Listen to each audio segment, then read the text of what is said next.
Hello everyone, welcome to all of you in Exam Guru. दोस्तों, coast guard नाविक DV और GD exam 2022 के लिए इस वीडियो में हम लोग साइंस के इम्पोर्टेंट 20 क्वेश्चंस को सॉल्व करेंगे। ये सारे क्वेश्चंस बिल्कुल आपके एग्जाम के सिलेबस के अनुसार है और डायरेक्ट इन वीडियो से क्वेश्चंस आपको एग्जाम में देखने को मिलेंगे। सो जितने भी मैं लेक्चर्स अपलोड कर रहा हूँ उन सभी को आप लोग बिल्कुल ध्यान से देखना। इन सारे लेक्चर्स का PDF आप हमारे वेबसाइट से डाउनलोड कर सकते हो। वेबसाइट का लिंक मैंने वीडियो के डिस्क्रिप्शन बॉक्स में दे दिया है, वहां से जाकर आप इसका PDF डाउनलोड करके अपने पास रख लेना, ताकि इन फ्यूचर आपको जब रिवीजन करने का टाइम आए तो उस समय इसकी ज़रूरत पड़े। साथ ही दोस्तों, अगर आप एक नए एस्पिरेंट हो और इस चैनल को सब्सक्राइब नहीं किया है तो इसे अभी सब्सक्राइब कर बेल नोटिफिकेशन को ऑन कर लें, क्योंकि यहाँ पर आपको अभी से लेकर कोस्ट गार्ड एग्जाम तक maths, reasoning, GK, science and English in सभी के अलग अलग क्लासेस डिफरेंट टाइम में देखने को मिलेंगी। सो चलिए अब आज का वीडियो शुरू करते हैं और देखते हैं आज का पहला क्वेश्चन। तो फर्स्ट क्वेश्चन है आज का, मानव शरीर में कितनी जोड़ी पसलियां पाई जाती है। दोस्तों, पसलियों को हम लोग क्या कहते हैं इंग्लिश में, इसे बोला जाता है रिव।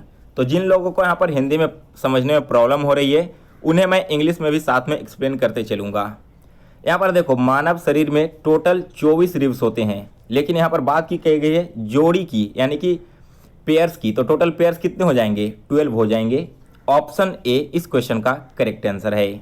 12 की 2 पेयर्स होते हैं, यानी कि टोटल 24 रिव्स ह्यूमन बॉडी में पाए जाते हैं। सेकंड क्वेश्चन देखिए क्या है, फैदोमीटर से क्या मापा जाता है।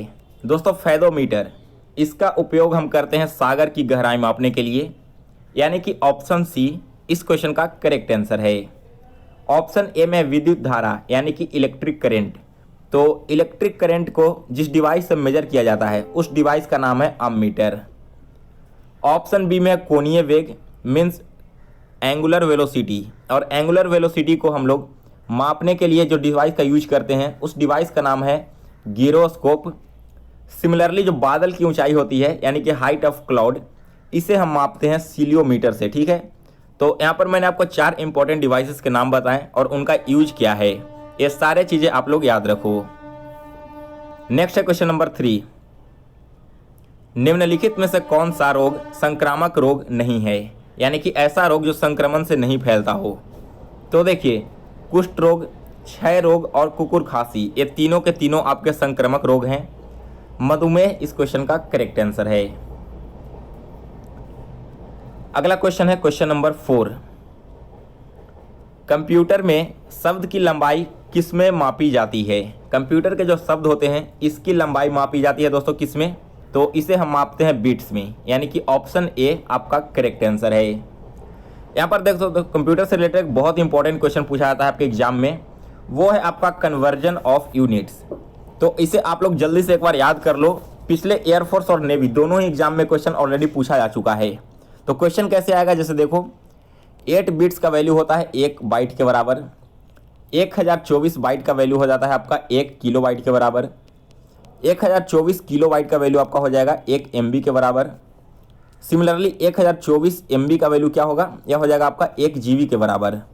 और 1024 GB किसके इक्वल होता है, तो यह होता है 1 TB के इक्वल, और 1024 TB इक्वल होता है किसके, तो यह इक्वल होता है 1 पेटाबाइट के इक्वल में। तो आपको बिट्स से लेकर पेटाबाइट तक याद रखना है, मेनली इन्हीं में से किसी एक क्वेश्चन आपके एग्जाम में पूछा जाएगा। नेक्स्ट इसके बाद है क्वेश्चन नंबर 5। तो 5th क्वेश्चन देखिए क्या है, थर्मोस्टेट किससे संबंधित है। देखिए दोस्तों, थर्मोस्टेट एक डिवाइस है जिसका उपयोग किया जाता है टेम्परेचर के चेंजेस को मेजर करने का, यानी कि तापक्रम के जो नियंत्रण है ना, इससे रिलेटेड है आपका थर्मोस्टेट। ऑप्शन ए इस क्वेश्चन का करेक्ट आंसर है। नेक्स्ट है क्वेश्चन नंबर 6, मनुष्य प्रतिदिन लगभग कितनी मात्रा में यूरिन का उत्सर्जन करता है। तो दोस्तों, एक हेल्दी ह्यूमन बॉडी प्रतिदिन 1500 मिलीलीटर तक का यूरिन उत्सर्जन करता है। ऑप्शन बी इस क्वेश्चन का करेक्ट आंसर है। अगला क्वेश्चन है 7 नंबर, निम्नलिखित में से कौन सा नाभिकीय ईंधन भारत में प्रचुर मात्रा में पाया जाता है। दोस्तों, यह जो थोरियम है ना, यह भारत में प्रचुर मात्रा में पाया जाता है, यानी कि सी ऑप्शन इस क्वेश्चन का करेक्ट आंसर है। और थोरियम का सबसे अग्रणी राज्य कौन सा है भारत में? तो केरल में सबसे ज़्यादा थोरियम का उत्पादन होता है। इस स्टेट का भी नाम आप लोग याद रखो। यहाँ पर 1 में देखो यूरेनियम, तो सबसे पहले तो आप लोग को मालूम होना चाहिए कि यूरेनियम का सिंबल क्या है। यूरेनियम का सिंबल है U235, ठीक है, U235, और इसका उपयोग किया जाता है as a fuel in nuclear power plant. जितने भी हमारे न्यूक्लियर पावर प्लांट हैं उनमें यूरेनियम को एज ए फ्यूल के रूप में यूज किया जाता है। अगला क्वेश्चन है क्वेश्चन नंबर 8। निम्नलिखित में से कौन सा विटामिन जल में विलय होता है? दोस्तों बहुत पहले मैंने आपको एक टॉपिक कंप्लीट करवाया था विटामिन, जिसमें मैंने आपको बताया था कि विटामिन 2 तरह के होते हैं, water soluble vitamin and fat soluble vitamin. तो यहाँ पर आपसे पूछा गया कि वाटर सॉल्युबल विटामिन कौन कौन से हैं। देखो वाटर सॉल्युबल विटामिन की हम बात करें तो इसमें 2 विटामिन आते हैं, vitamin B and vitamin C. जबकि जो फैट सॉल्युबल विटामिन है इनके अंतर्गत 4 विटामिन आते हैं, vitamin A, vitamin D, vitamin E and vitamin के। तो यहाँ से आपसे पूछा गया जल में घुलने वाला विटामिन, तो यह कौन सा होगा? विटामिन सी हो जाएगा। नेक्स्ट इसके बाद क्वेश्चन नंबर 9। श्वास लेते समय हमारे फेफड़ों के अंदर का दबाव कैसा रहता है? तो जब हम एयर को इन करते हैं यानी कि श्वास लेते हैं तो प्रेशर जो है हमारे लंग्स पर वो घट जाता है। ऑप्शन सी इस क्वेश्चन का करेक्ट आंसर है। अगला क्वेश्चन है 10 नंबर। डायनमो क्या परिवर्तित करता है? तो देखिए डायनमो क्या करता है, यांत्रिक ऊर्जा को वैद्युत ऊर्जा में परिवर्तित करता है। जब डायनमो को हम रोटेट करते हैं यानी कि उसे मैकेनिकल एनर्जी प्रदान करते हैं तो उसमें से हमें इलेक्ट्रिकल एनर्जी या फिर करंट हमें प्राप्त होती है। साथ ही दोस्तों एक और यहाँ पर इंपॉर्टेंट पॉइंट आप लोग याद रखना, डायनमो का आविष्कार माइकल फैराडे के द्वारा किया गया था। यह क्वेश्चन भी आपके एग्जाम के लिए इंपॉर्टेंट है।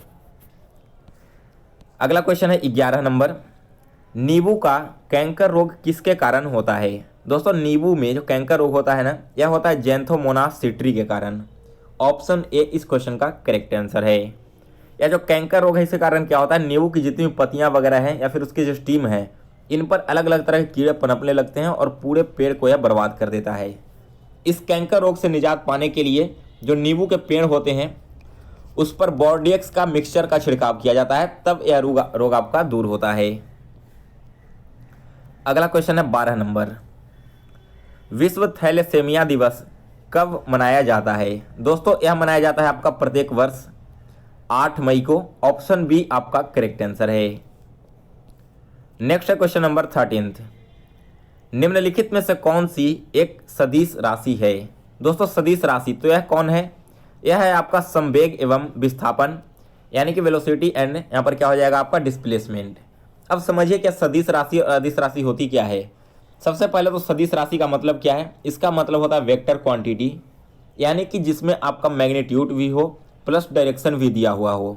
अगर हम वेक्टर क्वांटिटी के एग्जांपल की बात करें तो पहला तो आपका डिस्प्लेसमेंट हो गया, इसके अलावा एक आपका फोर्स हो सकता है, क्योंकि जब भी हम फोर्स या डिस्प्लेसमेंट की बात करते हैं तो हमें वहाँ पर मैग्नीट्यूड यानी कि उसकी वैल्यू के साथ साथ डायरेक्शन भी बतानी होती है कि किस डायरेक्शन में फोर्स लग रहा है या फिर किस डायरेक्शन में डिस्प्लेसमेंट हुआ है।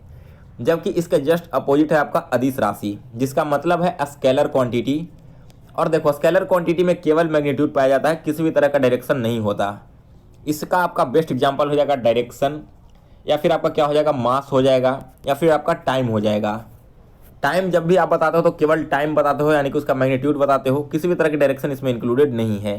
तो यही डिफरेंस है आपका सदिश राशि अदिश राशि में या फिर वेक्टर और स्केलर क्वांटिटी में। अगला क्वेश्चन है 14 नंबर।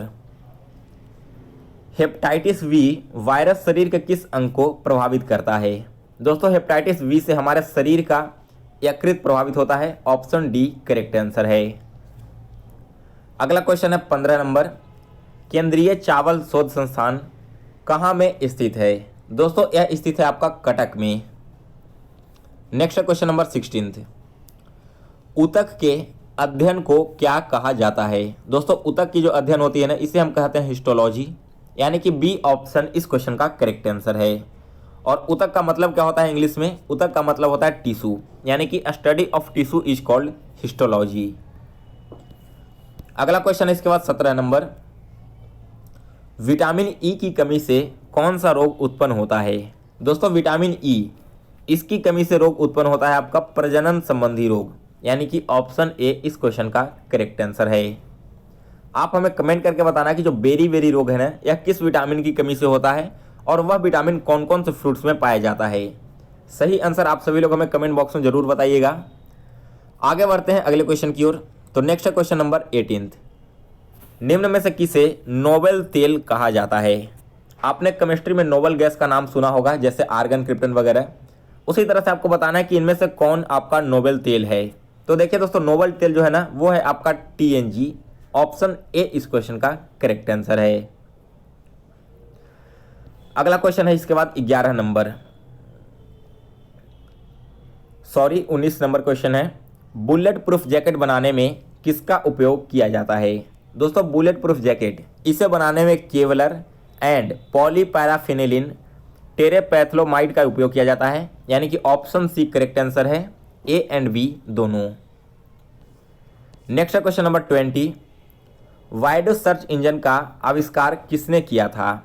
इसका देखिए आविष्कार किया गया था चीन के द्वारा। ऑप्शन बी इस क्वेश्चन का करेक्ट आंसर है। सो गाइज, आज के वीडियो में फिलहाल इतना ही। तो अगर आपको वीडियो पसंद आया हो तो इसे लाइक और शेयर करें, और PDF का लिंक आपको वीडियो के डिस्क्रिप्शन बॉक्स में दिया गया है, वहां से जाकर आप सभी लोग इसका PDF डाउनलोड कर लें।